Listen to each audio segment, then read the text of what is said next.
जंगल में बिना सिर वाले भूत। कहानी पश्चिम बंगाल की एक छोटी सी गांव की है।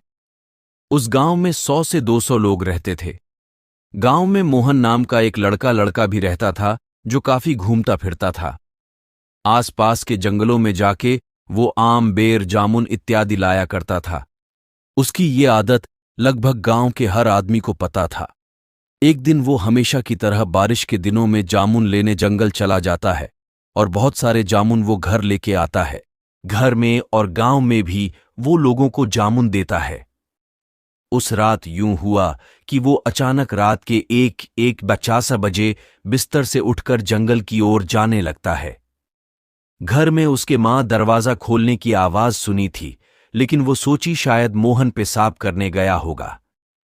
लेकिन मोहन की मां जब कुछ देर तक मोहन के आने की आवाज नहीं सुनी तो वो मोहन के पिता को बुलाती है और इस बारे में उन्हें बताती है। पहले तो मोहन के पिता बात को टाल देते हैं, लेकिन जब मोहन आधा घंटा तक घर में नहीं घुसता तो वो लोग चिंतित हो जाते हैं। मोहन को खोजने के लिए उसके माता पिता घर से निकलते हैं। रात के 1-2 बजे इतनी अंधेरा और ऊपर से बरसात का महीना मंजर को काफी डरावना बना रही थी। दोनों ने घर के आसपास मोहन को खोजने की कोशिश की, लेकिन मोहन नहीं मिल रहा था। फिर मोहन के माता पिता पड़ोस के 2 लोगों को बुलाकर जंगल की तरफ जाते हैं। जंगल के थोड़ा अंदर जाते ही उन्हें जो देखने को मिलता है वो देख के सारे बहुत ज्यादा डर जाते हैं। वो लोग देखते हैं कि मोहन कुछ बिना सिर वाले भूतों के साथ नाच रहा है। मोहन को खोजने के लिए उसके माता पिता घर से निकलते हैं। रात के 1-2 बजे इतनी अंधेरा और ऊपर से बरसात का महीना मंजर को काफी डरावना बना रही थी।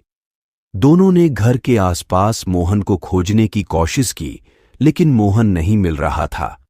फिर मोहन के माता पिता पड़ोस के 2 लोगों को बुलाकर जंगल की तरफ जाते हैं। जंगल के थोड़ा अंदर जाते ही उन्हें जो देखने को मिलता है वो देख के सारे बहुत ज्यादा डर जाते हैं। वो लोग देखते हैं कि मोहन कुछ बिना सिर वाले भूतों के साथ नाच रहा है। मोहन का चेहरा भी काफी डरावना दिख रहा था।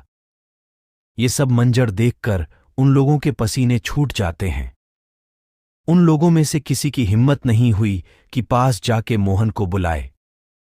फिर वो सारे लोग निर्णय करते हैं कि गांव जो कि जंगल से सटा हुआ था, जाके 50-60 लोगों को मशाल के साथ बुला के लाते हैं। तुरंत वो लोग गांव से लोगों को बुला के लाते हैं और जब आके देखते हैं तो भूत वहां से गायब हो चुके थे और केवल मोहन अकेला बेहोश होके वहां पड़ा हुआ था। मोहन के माता पिता उसे बेहोशी की हालत में उठा के गांव लेके आते हैं और सुबह होने का इंतजार करते हैं। सुबह होते ही पास के एक भूत भगाने वाले तांत्रिक को बुला के लाते हैं। जब वो तांत्रिक मोहन को आके ठीक करने की कोशिश करता है तो मोहन अचानक आंख खोलता है और तांत्रिक के ऊपर हमला कर देता है। फिर तांत्रिक कुछ पूजा पाठ करके उसके अंदर जो बुरी आत्मा प्रवेश कर गई थी उसे निकाल देता है। अब अचानक मोहन पहले जैसे हो जाता है। तांत्रिक मोहन के माता पिता को बोलते हैं कि जंगल के एक आत्मा उसके अंदर प्रवेश कर गई थी, मैंने उसे निकाल दिया है। आप लोग इसे जंगल जाने मत देना, क्योंकि दोबारा ऐसा हो सकता है। मोहन के माता पिता और गांव के लोग मोहन के ठीक हो जाने के कारण खुश हो जाते हैं, लेकिन अभी भी मोहन के माता पिता और उनके साथ जो 2 लोग मोहन को खोजने जंगल गए थे उसे देखकर डर रहे थे, क्योंकि जो मंजर वो चारों ने जंगल में देखा था उसे इतनी जल्दी भूलना इतना आसान नहीं था। तो दोस्तों, ये थी कहानी बिना सर वाले भूतों की बारात। कहानी आपको कैसी लगी कमेंट में जरूर बताएं। वीडियो को लाइक करें, चैनल को सब्सक्राइब करें। मिलते हैं और एक और नहीं डरावनी कहानी के साथ। वीडियो को पूरा देखने के लिए धन्यवाद। आपका दिन शुभ हो।